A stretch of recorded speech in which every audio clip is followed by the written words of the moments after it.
Selamat datang di Dongeng Rakyat. Hari ini, kami akan membawakan kisah tentang seorang pemuda misterius yang melawan tirani di sebuah pasar legendaris di Surabaya. Inilah cerita tentang Beni si pendekar tapak geni, dan duel mautnya melawan preman kebal berjuluk Rangga si Brajamusti. Sebuah kisah penuh ilmu bela diri, kekuatan batin, dan keberanian yang membebaskan rakyat dari ketakutan. Mari kita mulai. Pasar Atom Surabaya, pagi itu, dipenuhi hiruk-pikuk suara pedagang yang saling bersahutan, menawarkan barang dagangan mereka. Suara ayam berkokok dari lapak unggas, dentingan piring dari warung nasi pecel, dan tawa anak-anak kecil yang bermain di lorong sempit antara kios, menciptakan orkestra khas pasar tradisional. Namun, meski terlihat hidup dan penuh warna, ada hawa kecemasan yang mengambang di udara. Pak Sabto, seorang pedagang ayam yang sudah 2 dekade berjualan di sana, tampak gelisah. Wajahnya yang biasanya ramah kini terlihat murung, matanya terus melirik ke arah pintu masuk pasar. Hari ini Kamis ya, Pak? Tanya Beni, pedagang baru asal Blitar, sambil menyusun botol kecap dan saus di rak dagangannya. Pak Sabto menoleh, sejenak terdiam, lalu mengangguk pelan. Iya, Kamis. Hari paling sial buat pedagang di pasar ini. Beni mengernyit. Kenapa begitu, Pak? Pak Sabto menarik napas panjang, lalu menunduk sembari menyayat ayam. Karena tiap Kamis, Rangga dan gerombolannya datang. Preman pasar paling ditakuti di Surabaya. Minta setoran ke semua pedagang, tak peduli besar atau kecil. Kalau nggak bayar, lapak bisa dibongkar, atau lebih buruk, potong Beni, kini lebih tertarik. Bisa celaka. Ada yang pernah coba melawan, besoknya tokonya kebakar. Ada juga yang tiba-tiba jatuh sakit aneh. Tapi yang paling ngeri itu Rangganya sendiri. Kenapa? Beni makin penasaran. Pak Sabto menatap Beni serius. Karena dia punya ilmu kebal. Beberapa bilang dia punya ajian Brajamusti. Pernah ada tukang parkir yang nekat mukul dia pakai besi. Besinya malah patah. Rangga nggak cedera sedikit pun. Wajahnya malah senyum dingin, kayak bukan manusia. Beni menelan ludah. Suasana pasar yang semula ramai kini terasa seperti menahan napas. Suara langkah-langkah berat mulai terdengar dari kejauhan, diiringi suara sandal jepit beradu dengan aspal. Pak Sabto langsung menyimpan pisau dan berbisik, itu mereka datang. Langkah-langkah kasar itu makin jelas. Suara sandal jepit bercampur sorak-sorai sombong dari gerombolan preman yang mendampingi pemimpin mereka, Rangga. Sosok tinggi besar, tubuhnya tegap seperti patung batu, dan di beberapa bagian kulitnya tampak bekas luka lama yang seolah tak mempan oleh benda tajam atau pukulan manusia biasa. Di bawah cahaya matahari yang menembus seng, tubuh Rangga berkilau, dan matanya kosong, tajam, mematikan. Ia tak perlu banyak bicara, cukup berjalan di depan, dan gerombolannya yang berjumlah 7 orang langsung menyebar ke penjuru pasar, menghampiri satu persatu pedagang. Mereka menyebutnya jatah keamanan, padahal semua tahu itu murni pemalakan. Bu Sarti. Jatah mingguan mana? Bentak salah satu anak buah Rangga, mendekati lapak sayur sederhana di ujung lorong pasar. Bu Sarti, wanita parubaya dengan wajah lelah, menunduk dalam-dalam. Tangannya gemetar saat mencoba membuka dompet yang nyaris kosong. Maaf, Le. Saya nggak punya uang hari ini. Semua habis buat berobat anak saya yang panas tinggi sejak kemarin, ucapnya lirih. Ngomong kosong, teriak preman itu, lalu menendang tumpukan kol dan wortel hingga berserakan. 2 preman lain ikut mengobrak-abrik lapaknya. Tomat berserakan, timbangan terlempar, dan dagangan yang susah payah dikumpulkan Bu Sarti hancur berantakan. Bu Sarti jatuh berlutut, menangis sesenggukan. Tolong, jangan begini. Rangga akhirnya mendekat. Tanpa kata, ia berdiri di depan Bu Sarti dan menatapnya dingin. Ia meraih satu buah cabai rawit dari lantai, memencetnya hingga hancur di tangan. Kalau nggak bisa setor, anggap aja kamu nggak butuh dagang lagi, katanya datar, lalu membalikan badan dan pergi meninggalkan kekacauan. Dari kejauhan, Beni menyaksikan semuanya. Ia berdiri kaku di balik etalase kecil dagangannya. Matanya mengikuti gerak Rangga, hatinya berdegup keras. Ia merasa darahnya mendidih melihat kekejaman itu, tapi pikirannya menahan langkahnya. Para pengunjung pasar mulai panik. Beberapa ibu-ibu menarik tangan anaknya keluar. Lapak-lapak ditutup mendadak. Suasana mendadak berubah dari ramai menjadi kacau. Pedagang yang tahu diri segera menyodorkan amplop, yang langsung diambil tanpa terima kasih. Dan Rangga hanya tersenyum tipis. Senyum yang mengerikan. Senyum milik seorang pria yang tahu bahwa tak ada satupun orang di tempat itu yang berani melawan. Siang makin terik, tapi hawa panas di pasar Atom bukan hanya datang dari matahari. Amarah, ketegangan, dan ketakutan masih membara setelah kejadian di lapak Bu Sarti. Di lorong tengah, kios milik Benny tetap buka. Ia menjual gamis dan pakaian muslim, dan sejak pagi dagangannya mulai diminati para ibu-ibu. Tapi semua pelanggan kini sudah pergi. Benny duduk diam di kursi plastik, menatap ujung lorong dengan wajah datar. Dari arah keributan sebelumnya, dua anak buah Rangga mulai mendekat. Salah satunya bertubuh gempal dengan tato kalajengking di lengan, yang lain kurus tinggi dengan golok terselip di pinggang. Kamu pedagang baru, ya? Tanya si gempal sambil mengunyah permen karet. Benny mengangguk pelan. Berarti belum tahu aturan. Tiap kami setor 200.000 buat jatah keamanan. Benny tetap duduk. Saya tidak butuh keamanan dari kalian. Si kurus tertawa. Wah, berani juga kamu, ya? Baru seminggu jualan udah sok jago. Benny berdiri. Saya dagang halal, hasil keringat sendiri. Kalau mau uang, kerja. Bukan minta-minta kayak maling siang bolong. Keduanya langsung tersinggung. Si gempal maju duluan, tangan terkepal hendak meninju. Namun, yang terjadi berikutnya begitu cepat. Benny memiringkan tubuh, menghindar dengan lincah. Sikutnya menghantam dada si gempal, membuatnya terhuyung mundur, lalu jatuh menghantam rak baju. Si kurus mencabut golok, mengayun ke arah Benny. Tapi Benny menangkap tangan si kurus dengan satu gerakan cekatan, lalu menendang lututnya hingga ia tersungkur sambil menjerit kesakitan. Dalam hitungan detik, dua preman tumbang. Sorakan kecil terdengar dari balik-balik lapak. Beberapa pedagang mulai mengintip, tak percaya dengan apa yang mereka lihat.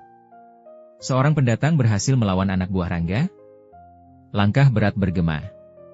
Suasana kembali hening. Rangga mendekat, dengan tatapan dingin membakar. Di tangannya tergenggam rokok kretek yang nyaris habis. Ia memandangi kedua anak buahnya yang tergeletak tak berdaya, lalu menatap Benny. Apa kamu tahu siapa yang baru saja kamu pukuli? Benny tidak gentar. Ia menatap lurus ke arah Rangga. Yang saya tahu, mereka kurang ajar. Rangga menghela napas, lalu melempar puntung rokok ke tanah. Kalau begitu, kamu harus siap menghadapi aku. Benny menggulung lengan bajunya. Silakan. Orang-orang yang mengintip dari balik lapak mulai berdoa dalam hati. Tak ada yang pernah berani melawan Rangga. Dan kini, seorang pedagang baru dari Blitar, berdiri menghadapi iblis pasar yang konon kebal segala senjata. Langit mendung menggantung di atas pasar Atom. Orang-orang sudah menyingkir jauh, tapi tak satu pun berani meninggalkan tempat sepenuhnya. Mereka bersembunyi di balik lapak-lapak, mengintip dari celah pintu, menanti duel yang selama ini hanya ada dalam dongeng. Benny dan Rangga berdiri saling berhadapan. Rangga melangkah dengan percaya diri. Benny menatap dingin. Dia hidup dalam setiap orang yang masih punya hati. Sesuatu yang kamu buang. Tanpa aba-aba, duel pun dimulai. Rangga menyerang lebih dulu, pukulan lurus yang disertai tenaga dalam keras menghantam ke arah dada. Benny menangkis dan membalas dengan tendangan rendah. Serangan silat Benny rapi, cepat, dan penuh teknik. Tapi tubuh Rangga seperti batu. Tiap pukulan yang mendarat hanya membuatnya bergeming sedikit. Rangga membalas dengan pukulan berat ke arah wajah. Benny terlempar dan menghantam tumpukan keranjang. Darah mengalir dari bibirnya. Terengah, Benny meraih sebuah golok milik pedagang buah yang tertinggal. Dengan sekuat tenaga, ia menyabetkan senjata itu ke arah leher Rangga. Serak! Golok itu mengenai kulit Rangga, tapi tidak melukai. Hanya suara logam melawan kulit keras yang terdengar. Rangga hanya tertawa. Ajian Braja Musti, Benny. Golok gak bisa ngapa-ngapain aku. Benny masih sempat melayangkan satu tendangan, tapi Rangga memutar tubuhnya dan menghajar Benny dengan pukulan keras ke arah dada. Benny terhempas ke belakang, tubuhnya terguling dan menghantam tiang pasar. Sudah cukup, kata Rangga, menatap Benny yang terbaring tak bergerak. Lain kali, jangan sok jadi pahlawan. Ia meludah di tanah, lalu meninggalkan tempat itu bersama anak buahnya yang sudah mulai sadar. Pak Sabto, yang menyaksikan dari kejauhan, segera berlari mendekat begitu Rangga pergi. Ia membawa 2 pedagang lain untuk mengangkat tubuh Beni yang penuh luka. "Cepat, kita bawa ke rumahku. Jangan biarkan dia mati sia-sia," serunya panik. Di rumah Pak Sabto, Beni dibaringkan dan dirawat sekenanya. Tubuhnya memar, bibir sobek, dan napasnya berat. Tapi ia masih sadar. Pak Sabto duduk di sampingnya. "Kenapa kamu lakukan ini, Nak? Kenapa kamu lawan dia sendirian?" Beni menatap langit-langit, matanya nanar. "Karena kalau tidak ada yang melawan, maka kita semua akan terus hidup dalam ketakutan." Pak Sabto menggenggam tangan Beni. Di sebuah rumah tua yang dijadikan markas, Rangga duduk di kursi reot sambil menikmati sebatang rokok kretek. Di sekelilingnya, anak-anak buahnya sedang merawat luka, termasuk 2 orang yang sempat dihajar Beni. Wajah mereka masih menyimpan malu. Seorang anak buahnya mendekat. "Bos, kenapa nggak habisi aja pemuda itu tadi? Tinggal sekali pukul lagi juga selesai." Rangga tersenyum miring, lalu tertawa kecil. "Hahaha. Kalian gak lihat gerakan dia? Pukulan, kuda-kuda, dan tatapannya. Itu gaya silat dari Ki Wibawa." Ia berdiri, lalu menatap keluar jendela. "Aku kenal betul ilmu putih yang selalu dijaga Ki Wibawa. Tapi lihat dia. Dia marah, dia terluka, dan itu bisa kupakai. Aku sengaja biarkan dia hidup. Karena aku ingin dia bergabung dengan kita." Anak buahnya saling pandang, tak yakin apa itu strategi atau obsesi pribadi Rangga terhadap masa lalunya yang belum selesai. Sementara itu, di rumah Pak Sabto, Beni mulai siuman. Luka-lukanya perlahan sembuh berkat baluran ramuan tradisional dan istirahat. Tapi hatinya masih remuk. Ia duduk di kasur tipis, menatap diam ke arah langit-langit bambu. Wajah Bu Sarti yang menangis, pedagang buah yang dagangannya dijarah, dan anak-anak yang ketakutan. Semua berputar di pikirannya. Ia menggenggam kain sarungnya erat-erat. Pak Sabto datang membawa semangkuk bubur. "Makan dulu, Ben. Pelan-pelan aja. Kamu sudah 2 hari nggak makan." Beni mengambil mangkuk itu, tapi tak segera menyuap. "Kenapa mereka semua diam, Pak? Kenapa membiarkan pasar dikuasai orang seperti Rangga?" Pak Sabto menghela napas panjang. "Karena mereka takut. Karena mereka nggak bisa melawan. Semua sudah pasrah." Beni menunduk, lalu ia menatap Pak Sabto dengan mata yang mulai menyala. "Kalau aku pulih, aku akan lawan dia lagi. Tapi bukan untuk balas dendam. Aku ingin akhiri semua ini. Pasar ini harus bebas." Pak Sabto terdiam, lalu tersenyum lirih. "Kalau itu yang kamu niatkan, kami akan berdiri di belakangmu." Di luar rumah, angin sore mulai bertiup. Pasar Atom pelan-pelan hidup kembali. Tapi jauh di dalam hati Beni, sebuah tekad mulai tumbuh. Ia tahu, untuk mengalahkan Rangga, kekuatan saja tidak cukup. Ia harus menemukan cara menembus ilmu kebal Braja Musti. Setelah sembuh dari luka-luka, Beni memutuskan pulang ke Blitar. Ia naik bus malam, membawa tekad kuat dalam dada. Ada 1 orang yang bisa membantunya. Ustadz Gara, seorang guru silat sekaligus pengamal ilmu hikmah yang dulu mengajar di padepokan Ki Wibawa. Pagi itu, Beni tiba di lereng Gunung Kelut. Padepokan tua itu sudah sunyi, tapi di belakangnya, sebuah surau kecil masih berdiri kokoh. Di sanalah Ustadz Gara mengajar dan mengobati orang-orang secara spiritual. Saat Ustadz Gara melihat Beni datang, ia langsung tersenyum, meski matanya menyimpan kekhawatiran. "Beni, akhirnya kau kembali juga." Beni memberi salam, lalu mencium tangan gurunya. Tanpa banyak basa-basi, mereka duduk di teras surau. "Ada yang ingin saya tanyakan, Ustadz. Tentang seorang preman di Surabaya. Namanya Rangga. Dia punya ajian Braja Musti dan..." Belum selesai Beni berbicara, Ustadz Gara langsung menjawab dengan tenang. "Dia adalah kakak seperguruanmu." Beni terdiam. Nafasnya tercekat. Dulu, dia murid pertama guru Wibawa. Paling kuat, paling berbakat. Tapi juga paling keras kepala. Ketika guru menolak mengajarkan ajian tapak geni kepadanya karena jiwanya belum siap, Rangga pergi. Dia haus kekuatan. Ustadz Gara menatap Beni dalam-dalam. Dia menukarkan jiwanya untuk kekebalan. Ilmu Brajamusti yang dia miliki sekarang. Bukan dari jalan putih. Ilmu itu hanya bisa dipatahkan jika kau mengetahui titik lemahnya. Beni mengepalkan tangan. Titik lemahnya itu apa, Ustadz? Ilmu Brajamusti hanya bisa dilawan dengan ilmu pukul energi putih yang disucikan lewat puasa dan zikir. Guru Wibawa dulu sempat meninggalkan catatan tentang teknik itu. Tapi catatan itu hilang. Beni menunduk. Kalau begitu, saya harus menemukannya. Ustadz Gara menepuk bahu Beni. Kalau itu niatmu, maka mulai malam ini. Kau harus masuk dalam tirakat puasa mutih dan wirid malam. Jika kau mampu melewatinya, aku akan mengajarkan sisa ajian yang dulu disimpan Guru Wibawa. Beni menatap mata gurunya. Penuh keyakinan. Aku siap, Ustadz. Dan malam itu, di bawah cahaya redup lampu surau, Beni memulai perjalanan spiritualnya. Bukan hanya untuk mengalahkan Rangga, tapi untuk membebaskan semua orang dari bayang-bayang kegelapan. Malam turun perlahan di lereng Gunung Kelut. Kabut tipis menyelimuti padepokan yang sunyi, hanya suara serangga dan desir angin yang terdengar. Di dalam surau kecil, Beni duduk bersila, matanya terpejam, tubuhnya mulai melemah, karena tirakat mutih yang ia jalani sudah memasuki hari ketiga. Selama 3 hari, ia hanya memakan nasi putih dan minum air putih sekali sehari. Tanpa bumbu, tanpa lauk. Siang ia diam, malam ia zikir dan wirid. Ustadz Gara mengawasinya dari kejauhan, sesekali membacakan ayat-ayat ruqyah untuk menjaga Beni dari gangguan gaib yang sering muncul selama tirakat. Dan benar saja. Malam keempat, saat Beni tengah berzikir dalam keadaan setengah sadar, sebuah bayangan hitam muncul di sudut ruangan.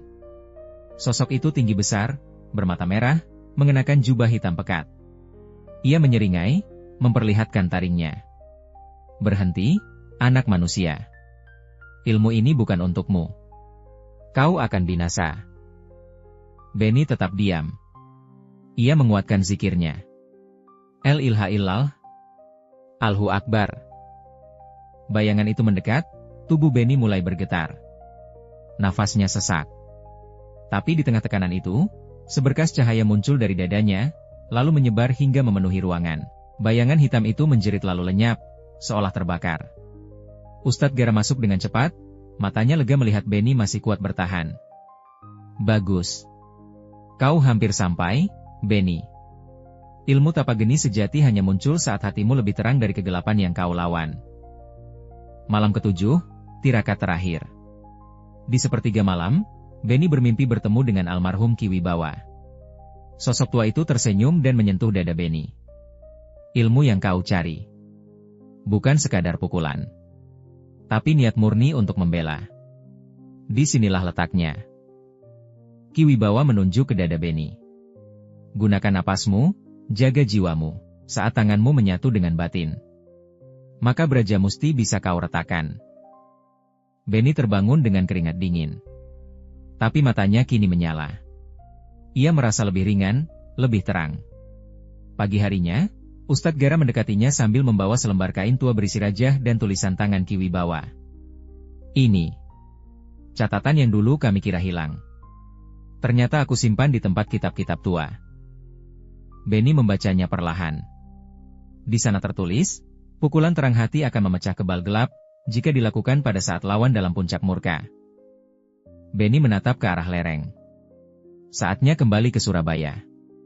Hari Kamis kembali datang. Tapi kali ini, pasar Atom tidak dipenuhi ketakutan. Udara memang masih tegang, tapi ada sesuatu yang berbeda. Mata para pedagang tak lagi sembunyi di balik gerobak. Mereka menatap lurus, waspada, dengan pentungan tersembunyi di balik meja. Beni berdiri di tengah lorong utama pasar. Ia mengenakan baju hitam sederhana, sorot matanya tajam. Ia tidak membawa senjata, hanya keyakinan dan ilmu yang kini telah menyatu dengan jiwanya. Pak Sabto menghampiri dan berbisik, kami sudah siap, Ben. Kalau mereka mulai mengacau, kami akan serbu. Beni hanya mengangguk pelan. Kalian jaga pedagang dan pelanggan. Biarkan aku yang hadapi Rangga. Jam 8 pagi, deru motor-motor besar mulai terdengar. Rangga dan gerombolannya datang dengan langkah penuh kesombongan. Tawa mereka menggema, suara rantai dan logam berdentang di antara kios-kios. Namun kali ini, mereka mendapati pasar tidak seperti biasa. Pedagang berdiri berjajar, tidak kabur, tidak gemetar. Dan di tengah lorong, Benny sudah menunggu. Rangga melangkah maju, matanya menyipit. "Jadi kau masih hidup," katanya, setengah mengejek. "Dan kembali hanya untuk mati?" Benny melangkah ke depan. "Aku kembali untuk mengakhiri semua ini." Anak buah Rangga mulai merangsek masuk ke dalam pasar, tapi tiba-tiba pentungan-pentungan kayu muncul dari balik meja. Pedagang-pedagang yang selama ini diam, berkumpul dan siap melawan. "Kalau kalian sentuh dagangan kami lagi, nyawa jadi taruhan," teriak Pak Sabto lantang. Rangga tertawa keras. "Kau lihat itu, Benny? Mereka pikir bisa lawan kami?" Benny tidak menjawab. Ia menatap Rangga penuh ketenangan. "Aku tak datang membawa dendam. Aku datang membawa cahaya." Rangga mencibir. "Simpan puisimu. Mari kita selesaikan." Duel kakak beradik seperguruan pun tak terelakkan. Dua kekuatan ilmu bertabrakan di tengah pasar. Dan semua orang menyaksikan, diam-diam berharap bahwa ini akan jadi Kamis terakhir yang penuh ketakutan. Suasana pasar mendadak sunyi. Semua mata tertuju pada dua sosok yang berdiri saling berhadapan di tengah lorong, Benny dan Rangga. Rangga menyeringai lebar, suaranya keras dan penuh ejekan. "Sebenarnya, aku ingin mengajakmu bergabung dalam komplotanku, Ben. Kau punya potensi, tenaga, bahkan ilmu yang diwarisi dari Kiwibawa. Bersama, kita bisa kuasai bukan cuma pasar ini, tapi seluruh kota. Tapi kalau yang kau cari pertarungan..." "Hahaha. Baiklah. Mari kita lakukan." Benny menatap tajam, sorot matanya tak goyah. "Aku tidak akan pernah jadi budak ketamakan dan kekerasan. Kita beda jalan, Rangga." Tanpa aba-aba, Rangga menyerang. Pukulan demi pukulan dilayangkan dengan kekuatan menggetarkan lantai. Ilmu Brajamusti membuat tubuhnya seolah kebal. Golok, pukulan, tendangan, tak ada yang bisa melukai. Benny menangkis, mengelak, mundur perlahan. Dia tak membalas dulu. Dia menunggu satu momen, saat Rangga kehilangan kendali dan murka. Rangga makin ganas. Ia mengerang marah. "Kau pengecut, hanya bisa menghindar? Lawan aku, Benny." Benny lalu berhenti. Ia berdiri kokoh, menarik napas dalam, mengalirkan zikir dan energi dari pusat dadanya ke telapak tangan. Tapak tangannya mulai bergetar, hangat, lalu bercahaya merah keemasan. Inilah ajaran terakhir dari guru. Tapak geni. Saat Rangga menyerang dengan tendangan mematikan, Benny membalas dengan satu pukulan telak ke dada Rangga. Braak! Ledakan cahaya kecil terjadi. Rangga terpental sejauh 2 meter, tubuhnya menggeliat di tanah. Ia bangkit, tapi dadanya menghitam, seperti terbakar dari dalam. Dia mencoba berdiri, namun tubuhnya lemas. Wajahnya berubah. Marah. Bingung. Tak percaya. Tidak. Tidak mungkin. Aku. Kebal. Aku punya Brajamusti. Benny mendekat perlahan. Ilmu kebalmu bukan abadi. Saat niat jahat menguasaimu, tubuhmu sendiri akan jadi titik lemahnya. Rangga menatap Benny dengan mata penuh amarah, lalu perlahan jatuh tersungkur, tak sadarkan diri. Pasar meledak dengan sorak-sorai. Para pedagang berteriak lega. Anak-anak buah Rangga lari tunggang langgang, dihajar massa yang selama ini mereka tindas. Pak Sabto memeluk Benny. Kau menyelamatkan kami semua, nak. Benny hanya tersenyum lelah. Dalam hatinya, dia tahu, perjuangan belum selesai. Tapi hari itu, Kamis yang selama ini ditakuti, berubah menjadi hari kemenangan dan kebebasan. Pagi menjelang siang, suara sirine meraung mendekat. Beberapa mobil polisi datang ke pasar Atom, membawa belasan personel bersenjata lengkap. Setelah bertahun-tahun menutup mata atas kekuasaan preman, hari ini mereka tak bisa lagi mengabaikan kenyataan. Rakyat sudah melawan, dan pemimpinnya adalah seorang pemuda bernama Benny. Rangga masih terbaring lemas, diborgol bersama anak buahnya yang berhasil ditangkap. Beberapa dari mereka tampak babak belur, wajahnya pucat, takut akan konsekuensi yang akan datang. Ini semua berakhir di sini, kata salah satu polisi pada Benny sambil menepuk pundaknya.